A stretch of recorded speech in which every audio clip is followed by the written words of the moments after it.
الحمد لله رب العالمين والعاقبة للمتقين والصلاة والسلام على أشرف الأنبياء وسيد المرسلين وعلى آله الطيبين وأصحابه الكرام أجمعين. أما بعد فأعوذ بالله من الشيطان الرجيم. بسم الله الرحمن الرحيم. قال الله تعالى في القرآن المجيد: وَاعْبُدُوا اللَّهَ وَلَا تُشْرِكُوا بِهِ شَيْئًا وَبِالْوَالِدَيْنِ إِحْسَانًا وَبِذِي الْقُرْبَى وَالْيَتَامَى وَالْمَسَاكِينِ وَالْجَارِ ذِي الْقُرْبَى وَالْجَارِ الْجُنُبِ وَالصَّاحِبِ بِالْجَنبِ وَابْنِ السَّبِيلِ وَمَا مَلَكَتْ أَيْمَانُكُمْ إِنَّ اللَّهَ لَا يُحِبُّ مَنْ كَانَ مُخْتَالًا فَخُورًا. صدق اللہ خالقنا العظیم وصدق رسولہ النبی الکریم الامین ونحن على ذلك لمن الشاهدين والشاكرين والحمد لله رب العالمين. قال الله عز وجل في شان حبيبه الكريم رؤوف الرحيم: إن الله وملائكته يصلون على النبي يا أيها الذين آمنوا صلوا عليه وسلموا تسليما. اللهم صل على سيدنا ومولانا محمد وعلى آله وأصحاب سيدنا ومولانا محمد وبارك وسلم صلاة وسلاما عليك يا سيدي يا سيدي يا سيدي يا رسول اللہ صلی اللہ علیہ وسلم. محترم مکرم سامعین کرام عزیزان گرامی قدر، اللہ سبحانہ و تعالیٰ کا کروڑ شکر اور اس کا احسان ہے کہ اس ذات پاک نے ہم سب کو نبی اکرم نور مجسم صلی اللہ تعالی علیہ وسلم کی امت میں پیدا فرمایا اور اپنے حبیب کریم صلی اللہ علیہ وسلم کے صدقہ پاک سے ہم سب کو ایمان اور اسلام کی دولت سے سرفراز فرمایا. احباب محترم، ہم وقتاً فوقتاً یہ عرض کرتے رہتے ہیں، بتاتے رہتے ہیں کہ اچھا انسان، اچھا ایمان والا، اللہ تبارک و تعالیٰ کا قرب حاصل کرنا والا، اللہ تبارک و تعالیٰ کا محبوب رسول اکرم صلی اللہ علیہ وسلم کا منظور نظر جو ایمان لایا، اب سب سے بہتر مومن کون ہے؟ تو اس میں ہمیشہ آپ سنتے ہیں اور ہر ذی شعور اور ذی عقل اس بات کو سمجھتا ہے کہ اسلام کے اندر اخلاقیات اور حقوق العباد کی اہمیت کیا ہے. جب ہم نے یہ بات بارہا آپ سے بھی عرض کی، آپ بھی دیگر علماء سے بھی سنتے رہتے ہیں کہ بھئی اچھا مسلمان وہ ہے جو صاحب حسن خلق ہے، جو انسانوں کے ساتھ، مسلمانوں کے ساتھ اچھا بیہیو کرتا ہے، حقوق العباد کو صحیح معنوں میں ادا کرتا ہے. قرآن مجید فرقان حمید کی اس فکر کو سمجھنے کے لیے اللہ تبارک و تعالیٰ نے یہاں اس پوری آیہ مبارکہ کے اندر اس حقوق العباد کے پورے فلسفے کو بیان فرمایا ہے. جا بجا قرآن مجید میں مختلف جگہوں پر مختلف حقوق اور رائٹس جو انسانوں کے ہیں، جو مسلمانوں کے ہیں، وہ جا بجا مختلف جگہ پر بیان فرمائے، لیکن یہ ایک بڑی کمپریہنسو آیت ہے حقوق العباد کے حوالے سے. اس میں اللہ تبارک و تعالیٰ نے ان تمام طبقات اور ان تمام شخصیات اور ان تمام رشتوں کا ذکر کیا جس سے انسان ایک دوسرے سے جڑا رہتا ہے. یہ سورہ نساء کی آیت نمبر 36 ہے، 36. بعض جو وسیع تفاسیر ہیں اس میں آپ کو کچھ زیادہ مل جائے گا. یہ ضیاء القرآن ہے، اس میں بڑا شارٹ بس صرف چونکہ پیچھے کچھ چیزیں بیان ہوئی ہیں، والدین کے حقوق جہاں بیان ہو گئے وہاں انہوں نے کچھ ڈیٹیلز لکھ دی، لیکن یہاں سے اشارے کیے ہیں. اب اس آیت کے ضمن میں جو ترتیب وار ہیں کوشش کریں گے کہ کچھ نہ کچھ باتیں آپ کے گوش گزار کی جائیں. کچھ چیزیں حقوق العباد میں ایسی ہیں جنہیں ہمیں خیال نہیں رہتا، کہ ہم یہ سمجھ رہتے ہیں کہ بھئی ہم نے اس کا حق ادا کر دیا ہے، لیکن حقیقت میں جیسا شریعت یا اللہ یا اس کے رسول جس طرح اس کے حقوق بیان کیے ہیں، کما حق وہ حق ادا نہیں ہوتے. اس ضمن میں بالخصوص والدین اور پھر ازواج یعنی بیویوں کے جو حقوق ہوتے ہیں وہ جس طرح شریعت تقاضا کرتی ہے اس اس طریقے سے بیان نہیں ہوتے، یا لوگوں کے اندر ایک کنفیوژن ہوتی ہے، یا وہ اس کو پوری طریقے سے نہیں سمجھ رہے ہوتے. تو اس ضمن میں کچھ وضاحتیں درکار ہیں. دیکھیں، پہلی بات یہ ہے کہ جیسے والدین ماں باپ دونوں ہوتے ہیں نا، تو اس میں کس کا حق زیادہ ہے؟ ایک اب عام آدمی جو ہے ان چیزوں کو نہیں سمجھتا. جیسے ایک حدیث پاک بیان کی جاتی ہے، جو میں بھی بیان کروں گا آگے جا کے. میں ابھی جیسے رسول اللہ صلی اللہ علیہ وسلم سے جب پوچھا گیا کہ مجھ پر سب سے زیادہ حق کس کا ہے، تو حضور علیہ الصلوۃ والسلام نے فرمایا ماں کا. پھر پوچھا پھر کس کا، پھر کہا ماں کا. پھر کہا پھر کس کا، پھر کہا ماں کا. پھر اس کے بعد کہا باپ کا. اب اس سے بھائی لوگوں نے یہ سمجھا کہ بس مطلب سب کچھ ماں ہی ہے، اور باپ ویسے ہی باپ کو کسی کھاتے میں لایا ہی نہیں جاتا ویسے ہی. تو ٹھیک ہے، آج تک بھی نعت خواں بھی ماں کی ہی شان بیان کریں گے، نہ جانے باپ کی کون بیان کرے گا، سمجھ ہی نہیں آتی. یعنی باپ کے تعلق کو انریلیونٹ کر دیا گیا، یعنی جیسے اس کا کوئی کردار ہی نہیں ہے اولاد کے، حالانکہ سارا کردار اسی کا ہی ہوتا ہے. سارا کردار جس ماں کے پیروں تلے میں جنت تلاش کرنا ہوتا ہے نا، تو اس دنیا کے اندر اس کی ماں کی کفالت کرنے والا بھی وہی باپ ہی ہوتا ہے. اب آپ سمجھ رہے ہیں؟ تو اب اس کو سمجھنے کی ضرورت ہے بھائی کس پیرائے میں کہ ماں کا حق. اور اسی طرح یہ کنفیوژن آج بھی برقرار ہے، آج بھی برقرار ہے.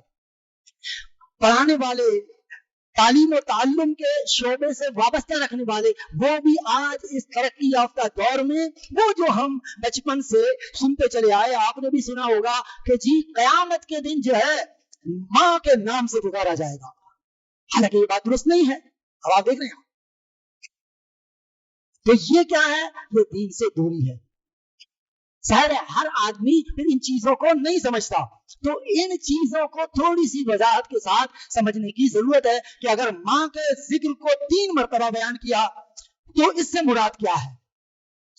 اب قرآن مجید فرقان حمید میں جہاں ماں کا بیان ہوا، اب آپ قرآن مجید میں وبالوالدین احسانا، یہ تو والدین کا ذکر جڑ جڑ کر آیا ہے، جڑ جڑ کے آیا ہے. اور ایک مقام پر والد کا وہ بھی اس کے حق کے لیے لفظ والد کا استعمال نہیں ہوا، بلکہ صرف یہ ہوا کہ ووالدیو وما ولد، یعنی رسول اکرم صلی اللہ تعالی علیہ وسلم کے آبا کی قسم کھائی تو وہاں لفظ والد آیا. اس کے علاوہ قرآن مجید فرقان حمید نے جب یہ فرمایا، 2 مقامات ہیں، ایک سورہ احقاف میں اور ایک سورہ لقمان میں، جب کہا وَوَصَّيْنَا الْإِنسَانَ بِوَالِدَيْهِ، اور اللہ نے انسان کو والدین کے متعلق حکم دیا، فیصلہ فرمایا. اب وہ حکم کیا؟ اب قرآن مجید نے یہ تو فرمایا کہ اللہ نے والدین کے متعلق حکم دیا، لیکن اس کے بعد یہ کہا حَمَلَتْهُ أُمُّهُ وَهْنًا عَلَى وَهْنٍ، اور یہ اس کی ماں ہی ہے جو اس کو اپنے رحم میں، اپنے پیٹ میں اٹھائے پھرتی ہے اور تکلیف سہتی ہے. ایک یہ سورہ لقمان میں، اور سورہ احقاف میں 26ویں سپارے میں کہا وَوَصَّيْنَا الْإِنسَانَ بِوَالِدَيْهِ حَمَلَتْهُ أُمُّهُ كُرْهًا وَوَضَعَتْهُ كُرْهًا. یہاں بھی صرف ماں کی بات کی کہ ہم نے انسان کو والدین کے متعلق حکم دیا، اور وہ ماں جو اسے اپنے پیٹ میں اٹھاتی ہے اور جب اسے وضع کرتی ہے یعنی ڈلیوری کا وقت، تو کہا کہ وہ بڑی تکلیف اور شدت سے گزرتی ہے. اب آپ دیکھ رہے ہیں، لیکن اس کا مطلب ہرگز اور ہرگز یہ نہیں ہے کہ باپ کا کوئی مقام و مرتبہ ہے ہی نہیں. باپ کی بڑی شان ہے، بڑی عظمت ہے. یہ سوسائٹی اور سماج کے اندر یہ بتایا نہیں گیا.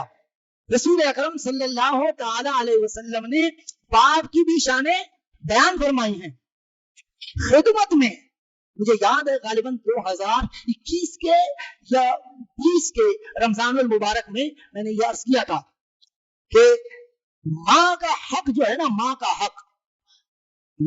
حق خدمت میں زیادہ ہے، اور حکم کی تعمیل میں، حکم ماننے میں باپ کا حق زیادہ ہے. کیوں؟ اس لیے زیادہ ہے کہ وہ ماں بھی اس باپ کے حکم کے تابع ہے. بینگ ہسبینڈ، بطور شوہر بیوی پر یہ فرض ہے کہ وہ اپنے شوہر کے ہر حکم کی تعمیل کرے، حتیٰ کہ وہ کوئی شریعت کے خلاف حکم دے، حتیٰ کہ نفلی عبادت، نفلی روزہ بھی شوہر کے حکم کے بغیر اور اس سے پوچھے بغیر بیوی نہیں رکھ سکتی، نہ روزہ رکھ سکتی ہے اور نہ ہی وہ نوافل پڑھ سکتی ہے۔ اب آپ سمجھ رہے ہیں؟ اچھا، یہ باتیں سن کر جو ہے نا میں کچھ چہرے دیکھ رہا ہوں کہ حیرت وہ اس لیے ہے کہ کیونکہ یہ بڑی اچنبے کی بات ہے۔ ہم یہ سمجھ رہے ہیں کہ بھائی اللہ سبحانہ وتعالیٰ نماز میں جبھی حاجیانیاں بنتی پڑتی ہیں، شوہر بول رہا ہے کہ بھائی کھانا گرم کر دو، وہ تھکا آ رہا آیا، اور بیوی صاحبہ کہہ رہی ہے سبحان اللہ جی میں تو ابھی تصویر نہ پڑھ لوں بس۔ اب میرے جیسے کسی مولوی نے اسے اگر جو ہے نا 3000 کا جو ہے آیت کریمہ پڑھنے کے لیے دیا ہے اور شوہر بیچارہ بھوکا بیٹھا ہے، تو مولوی صاحب نے کہا کہ 3000 یہ وظیفہ پڑھنا ہے جی، میری تو معمول ہے جی، میں نے تو تہجد کے نوافل بھی پڑھنے ہوتے ہیں جی، میں نے اوابین پڑھنی ہوتی ہے۔ نہیں، پہلے شوہر کی بات مانی جائے گی، یعنی نوافل میں کر رہا ہوں کہ فوقیت شوہر کے حکم کو ہے، تو چاہے کہ وہ شرعی حکم دے، تو اس وجہ سے حکم میں باپ کے تعمیل کی جائے گی، خدمت میں ماں کے ترجیح دی جائے گی، پرائورٹی جائے گی۔ اس کی مثال بھی سمجھ لیں،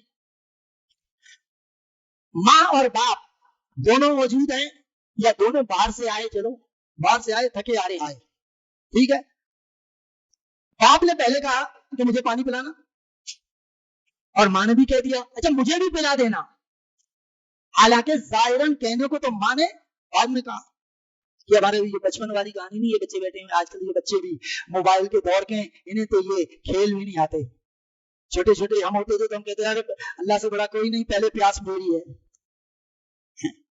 تو اب یہ ہے کہ کہنے کو ظاہراً تو ماں نے، باپ نے پہلے کہا کہ بھائی مجھے پانی پلاؤ، اور ماں نے کہا اچھا مجھے بھی پلا دینا، تو پانی پلانے میں ترجیح، پرائورٹی، اور پہلے پانی ماں کو پلایا جائے گا، یہ بات بے شک باپ نے کہا ہو، لیکن خدمت میں ماں بھی تھکی آئی، باپ نے کہا ذرا میرے پیر دبانا، ماں نے بھی کہا، تو پیر پہلے ماں کے دبائے جائیں گے، باپ کے بعد میں دبائے جائیں گے، یہ خدمت۔ اب ماں نے کہا بھائی فلاں جگہ جاؤ اور یہ کام کرو، باپ نے کہا خبردار اس جگہ نہیں جانا ہے، بیٹھ جاؤ، تو باپ کی بات مانی جائے گی، ماں کی نہیں مانی جائے گی، حکم باپ کا چلے گا۔ اس لیے کہ اگر بیوی کو شوہر روک دے تو وہ تو اپنے باپ کے گھر بھی نہیں جا سکتی شوہر کے اجازت کے بغیر، جائے کہ وہ اولاد کی بات جو ہے پہلے مانی جائے گی۔ یہ کیسے ہوگا؟ کیونکہ شوہر کے حکم کے تابع ہے بیوی، اور بیوی اس بچے کی ماں ہے، تو جب بچے کی ماں شوہر کے حکم کے تابع ہے تو اولاد بھی اس باپ کے حکم کے تابع ہے، یہ باپ ہے۔ تو اس لیے ان چیزوں کو سمجھنے کی ضرورت ہے کہ کس کے ساتھ کیا رویہ درکار ہے۔ اور پھر میں عرض کروں گا کہ یہ بات بھی درست نہیں ہے کہ قیامت کے دن باپ ہی کے نام سے پکارا جائے گا، یہ اس کی ترجیح ہے۔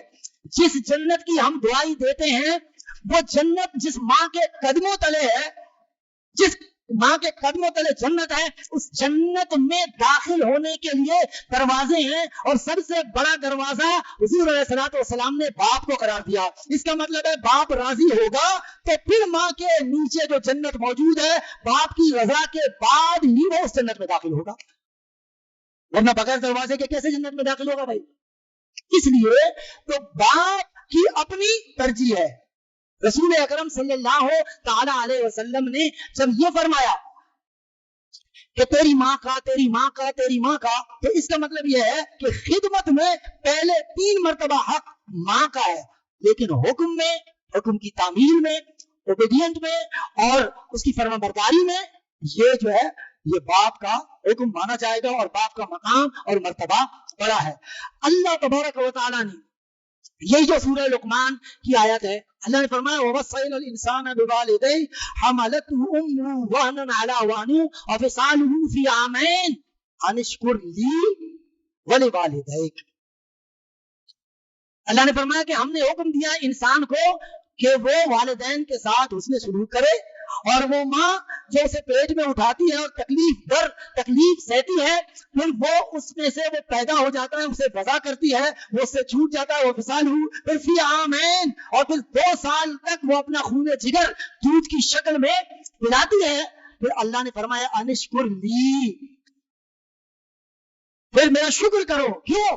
کہ میں نے اس ماں کے دل میں تیرے لیے رحم ڈالا، جو خود گیلے پر سوتی ہے اور تجھے سوکھے پہ سلاتی ہے، جو خود بھوکی رہتی ہے لیکن تجھے کھلاتی ہے، خود پیاسی رہتی ہے تجھے پلاتی ہے، تیری بیماری میں تیرے سرانے بیٹھی رہتی ہے، تیری خدمت میں مشغول رہتی ہے، سب کچھ کرتی ہے، تکلیف در تکلیف. پھر 2 سال دودھ پلانے کے بعد کہا کہ یہ جو میں نے ماں کے اندر ممتا اور باپ کے اندر شفقت فدری، یعنی باپ کی شفقت جو رکھی، تو اس پر میرا شکر کر. کیونکہ یہی وہ 2 ہستیاں ہیں. جب تو کمزور ہوتا ہے، تیری ولادت کے بعد تو بڑا کمزور اور مطمئن سا ہوتا ہے، تو ماں تجھے دودھ پلا پلا کر مضبوط کرتی ہے، اور پھر جو تو چلنے پھرنے کے قابل ہوتا ہے تو پھر باپ روزی روٹی کما کر پھر تیرے رزق کا بندوبست کرتا ہے، اس کا سبب اور وسیلہ بنتا ہے. تو میں نے باپ کی شفقت اور ماں کی ممتا تجھے دی، تو شکر کر میرا. لیکن یاد رکھ، صرف میرے شکر کرنے سے کام نہیں بنے گا. میں نے تو شکر کیا تو یہ دیا والدین. اب والدین نے جو تیری خدمت کی، تجھے چھوٹے سے بڑا کیا، جب تو کچھ نہیں کر سکتا تھا وہ تیرے ہاتھ بنے، تیرے پیر بنے، تجھے غذا کھلائی، تجھے ضعف سے قوی کی طرف یعنی کمزور سے طاقتور کی طرف تجھے لے گئے. تو اب اللہ تبارک و تعالی نے فرمایا کہ اب تو شکر کر ان ماں باپ کا جو میرے زمین پر تیری خدمت کرتے ہیں. صرف میرا شکر نہیں، گویا اللہ نے اپنے شکر کے ساتھ والدین کے شکر کو بھی ضروری قرار دیا. اب ظاہر آیت ایک ہے، ایک شخص نے اللہ کو تو شکر کیا لیکن والدین کا شکریہ ادا نہیں کیا، والدین کا شکر نہیں کیا، تو اللہ تبارک و تعالی کا شکر بھی پھر اللہ کی بارگاہ میں قبول نہیں ہوگا. اس لیے اللہ نے فرمایا کہ بھی میرا شکر کر اور والدین کا بھی شکر کر. تو اللہ تبارک و تعالی کے تم نے دونوں حکموں کو تو نہیں مانا، تو لہذا اللہ تبارک و تعالیٰ کا شکر بھی قبول نہیں ہوگا. رسول اکرم صلی اللہ تعالی علیہ وسلم نے فرمایا، کہا کہ من لم یشکر الناس لم یشکر اللہ، جو لوگوں کا، انسانوں کا شکریہ ادا نہیں کر سکتا وہ اللہ کا شکر کبھی بھی ادا نہیں کر سکتا.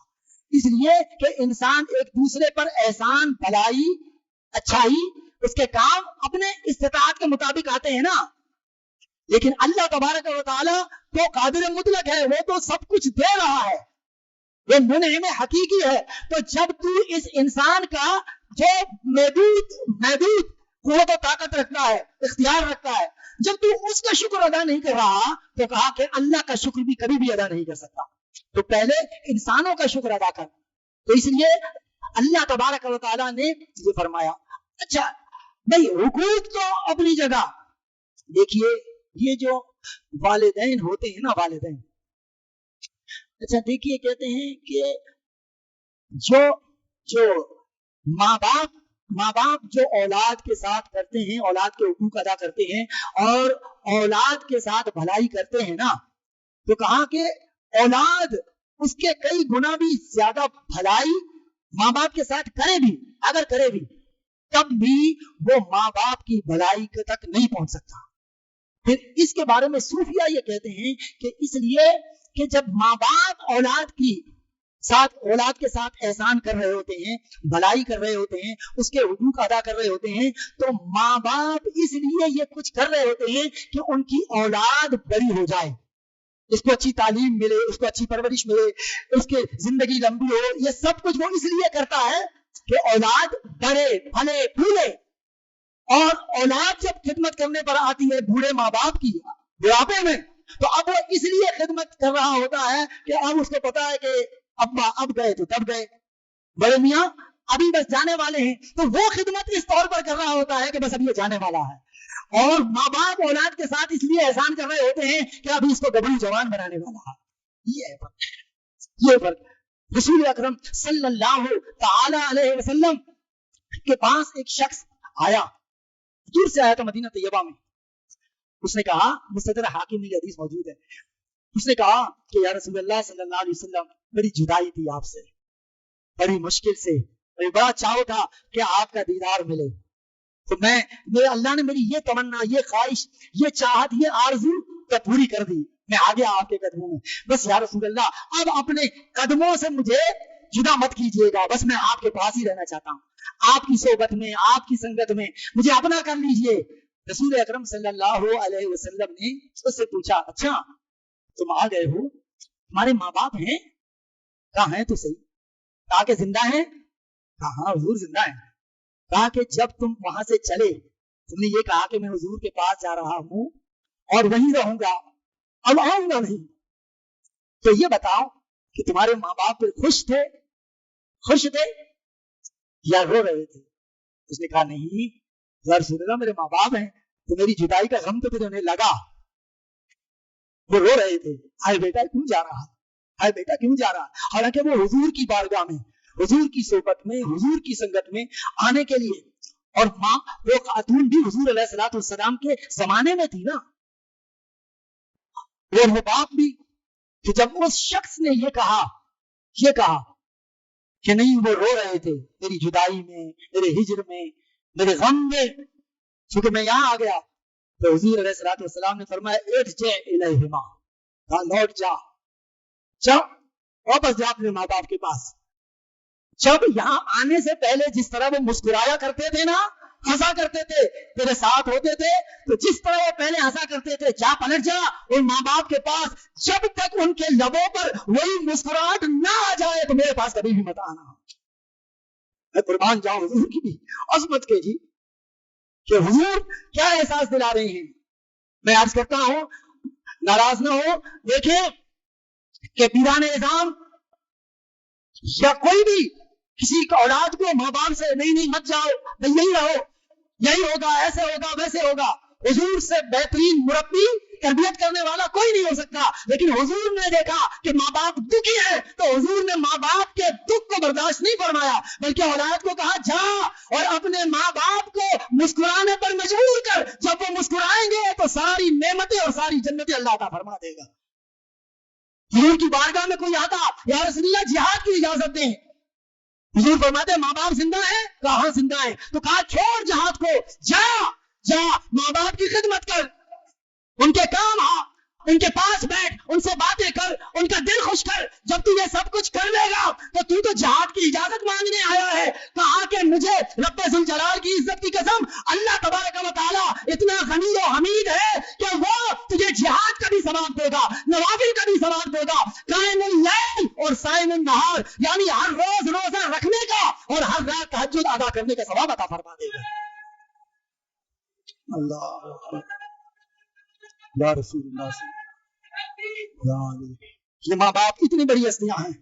جوانوں، بچوں، اس نعمت کی قدر کرو، جب تک یہ زمین پر ہے، جب تمہیں نظر آتے ہیں، چاہے تم کتنے بڑے ہو جاؤ، کتنے بڑے منصب پر فائز ہو جاؤ، کتنے ترقی یافتہ کیوں نہ ہو جاؤ، حتیٰ کہ تخت و تاج کے مالک ہی کیوں نہ ہو جاؤ، لیکن یہی ماں باپ ہوتے ہیں کہ اگر ان ماں باپ کے فرما بردار رہے تو یہ سارے مناصب تمہارے لیے روا ہیں، لیکن اگر ماں باپ تم سے ناراض ہو گئے تو یاد رکھو تم خدا کو کبھی بھی راضی نہیں کر سکتے، چاہے جتنی نمازیں پڑھ لو، جتنے نوافل ادا کر لو، جتنے چاہے نفلی روزے رکھ لو، جتنی چاہے تسبیح بول لو، لیکن گھر میں بیٹھے ہوئے ماں باپ اگر خوش نہیں ہیں، راضی نہیں ہے، تو اللہ تبارک و تعالی کبھی بھی راضی نہیں ہوتا۔ تو رسول اکرم صلی اللہ تعالی علیہ وسلم ہمیں یہ تعلیم دیتے رہے۔ میں یہ کر رہا ہوں بچوں، جوانوں، یہ ماں باپ جو گھر میں ہیں ان کی خدمت کرو، ان کے ساتھ بیٹھو، اور کیا اس بڑھاپے میں انہیں کیا درکار ہے، کیا کھا سکتے ہیں وہ، جنہوں نے تمہیں 40 35 سال تک کھلایا پلایا، بڑا کیا، تمہیں بیاہ دیا، سارے تمہارے حقوق ادا کر دیے، آج وہی باپ گھر کے کونے میں کمرے میں بیٹھا تنہائی کا شکار ہوتا ہے، اور بیٹا کبھی بیوی کے کمرے میں بیٹھا رہتا ہے گھنٹوں اس کے ساتھ، لیکن کبھی پلٹ کر باپ کو نہیں پوچھ رہا تھا کہ ابا جی طبیعت ٹھیک ہے، آ رہا ہے جا رہا ہے، آفس جاتا ہے، چٹائی اور جو کوٹ پینٹ پہن کر تو آفس جا رہا ہے، یہ اسی باپ کی دین ہے۔ یہ جو آج اس کے بال سفید ہو گئے اور تو سوٹیڈ بوٹیڈ بن کر ایک ریوالنگ چیئر پر بیٹھ کر احکامات صادر کر رہا ہے، تو اس باپ سے پوچھ جس کے بال تجھے یہاں تک پہنچاتے پہنچاتے سفید ہو گئے، اس کے اعضائے قوا مجمعین ہو گئے، اس کے ہاتھ کپکپانے لگے، پاؤں جواب دے گئے، وہ اٹھنے بیٹھنے سے تکلیف میں معذور ہو گیا. کیا جب تو بیمار ہوتا بخار میں تڑپ رہا ہوتا تو کیا تیرا باپ تیرے متعلق یہ کہتا بھی کیوں ہو گیا، کیا مصیبت ہے، بیمار ہو گیا؟ نہیں، بلکہ وہ تجھے سینے سے لگائے بھاگا پھرتا، کبھی اس ڈاکٹر کے پاس، اس سے فاقہ نہیں ہوا دوسرے کے پاس، اس سے نہیں ہوا تیسرے کے پاس، ہاسپٹلائز کرنا پڑا تو وہ کر دیا، لوگوں سے ادھار مانگ کر تیرے علاج معالجے کے لیے سب کچھ کرتا رہا، اور آج تیرے پاس 2-4 منٹس نہیں ہے کہ تو اس بوڑھے باپ کے پاس بیٹھ کر اس کی مزاج پرسی کر سکے. اب تمہیں حاجی بنا پڑتا ہے، لوگوں کے ساتھ اخلاقیات سے پیش آتا ہے. جو ماں باپ کا نافرمان ہو وہ صاحب خلق کیسے ہو سکتا ہے؟ اس کے کیا مینرز ہیں، کیا اخلاقیات ہیں اس کی؟ جس کے ماں باپ اس سے خوش نہیں ہے ساری دنیا خوش ہوتی رہے. اللہ نے تو یہ دیکھنا ہے کہ ماں باپ اس سے خوش ہے یا نہیں. رضا الرب فی رضا الوالد وسخط الرب فی سخط الوالد، تو آگے باپ کی رضا میں خدا کی رضا ہے. میں نے ایک دفعہ عرض بھی کیا تھا، شاید یہاں عرض کیا ہو یا کسی کلپ میں نے عرض کیا ہو، میں نے کہا کہ پوچھتے رہتے ہو کہ اللہ راضی ہے ناراض ہے. میں نے کہا کسی مفتی کے پاس، کسی پیر کے پاس، کسی صاحب خانقاہ، کسی صاحب سجادہ، کسی مسند نشین کے پاس جانے کی ضرورت نہیں ہے، کسی صوفی، کسی پیر ملنگ سے پوچھنے کی ضرورت نہیں ہے. آقا و مولا صلی اللہ علیہ وسلم نے یہ معیار بیان کر دیا، یہ بتا دیا کہ اللہ کے رضا کو دیکھنا چاہتے ہو، یہ جاننا چاہتے ہو تو من میں اپنے ڈوب کر پاجا سنا کے زندگی، کسی سے پوچھنے کی ضرورت نہیں ہے. گھر میں بیٹھے بوڑھے باپ کو دیکھ، اگر وہ تجھے دیکھ کر خوش ہوتا ہے تو اللہ بھی تجھ سے خوش ہے. اگر تیرا باپ تجھ سے خوش نہیں ہے تو اللہ تبارک و تعالیٰ بھی تجھ سے ناراض ہی ہے. پھر تو راضی نہیں کر سکتا اللہ کو، باپ کو راضی کر، باپ کو راضی کر. پوری اسلامی تاریخ ہے، پوری اسلامی تاریخ ہے، سلطنت عثمانیہ تک یا آج سے کسی اسلامی ریاستوں میں 20, 25, 30 سال پہلے آپ چاہے کوئی اولڈ ایج ہوم نہیں تھا بھائی. اب وہ باپ جس کی خدمت کی باری اب اولاد کی آئی، جب وہ کمزور ہو گیا، اپنا ساری جوانی اور اپنی سارا کیریئر اور اپنی ساری زندگی تیرے لیے وقف کر کے صبح شام مارا پھرتا رہا، اور آج اسے دوائی دینے کے لیے تیرے پاس وقت نہیں ہے، اس کی دوائی تو نہیں لا کے دے سکتا. جب تہوار قریب آتے تھے تو اس نے یہ نہیں دیکھا کہ کل عید کی نماز مجھے بھی پڑھنی ہے، مجھے کون سا کرتا لینا ہے. وہ تیلوں بھی پکڑ کر بازاروں کے دکانوں مارا پھرتا اور دیکھتا کہ کون سا کرتا میرے بیٹے پر اچھا لگے گا، لگا کے دیکھتا. میں ان بچوں سے، ان جوانوں سے پوچھتا ہوں کہ کبھی تم نے اپنے بوڑھے باپ کا ہاتھ پکڑ کر کسی دکان پہ گیا کر کہا کہ ابا جی ذرا یہ لگا کر دیکھو آپ پر بڑا سوٹ کر رہا ہے؟ اگر اولاد فقط اتنا کہہ دے اپنے باپ کو، اتنا کہہ دے کسی دکان پہ لے جا کر، یقین کرے اس کی پوری زندگی کی تھکان ہی اتر جائے گی کہ میرا بیٹا مجھے لے گیا اور اس طرح لگا کر مجھے کہہ رہا تھا ابا یہ بڑا سوٹ کر رہا ہے، یہ بڑا چچ رہا ہے آپ پر. یقین کرے وہ کتنا خوش ہوگا. جب وہ خوش ہوگا تو آپ کا اللہ بھی آپ سے خوش ہو جائے گا، آپ کا رب بھی خوش ہو جائے گا. اب تو یہ کیا چاہتے ہیں بھائی، کم از کم اب تو وہاں پہ یہی ہو گئے. مجھے یاد ہے گزشتہ ربیع الاول میں یہ یہاں ہمارے خالد صاحب ہیں، منصور صاحب کے بیٹے ہیں، یہ تشریف فرما ہے. یہ اولڈ ایج ہوم ہے یہاں 5L سے تھوڑا سا آگے. میں گیا، بوڑھے آپ یقین کریں وہاں ایک شخص تھا، وہ حبیب بینک کا وائس پریزیڈنٹ ریٹائرڈ ہوا ہے. اور بینکس میں سیلریز کتنی ہوتی ہے یہ آپ میں سے ہر کوئی جان سکتا ہے، اور وہ وائس پریزیڈنٹ ریٹائر ہوا ہے. تو آج وہ اولڈ ایج ہوم میں پڑا ہوا ہے. صرف ہے ایسی اولاد پر جو خود تو زندہ ہے، مر نہیں گیا وہ، کہ باپ اولڈ ایج ہوم میں. وہ ساری زندگی اس نے کس لیے کیا بھائی؟ تیرے لیے. وہ تو یک جان ہے، ایک تھا نا، اور کچھ نہیں چاہتے یہ بوڑھے ماں باپ. بس ان سے تھوڑی سی گفتگو کریں، کہتے ہیں جی جو ہے یہ ایج گیپ ہے، وہ پتہ نہیں کیسی بات کرتے ہیں، تھکا دیتے ہیں، دماغ خراب ہو جاتا ہے. میں پوچھتا ہوں کہ جب تم پتلائی زبان میں بچپن میں بولتے تھے، کیا پھر تیرے باپ اٹھا کر گود سے پٹک دیا کرتا تھا کیا؟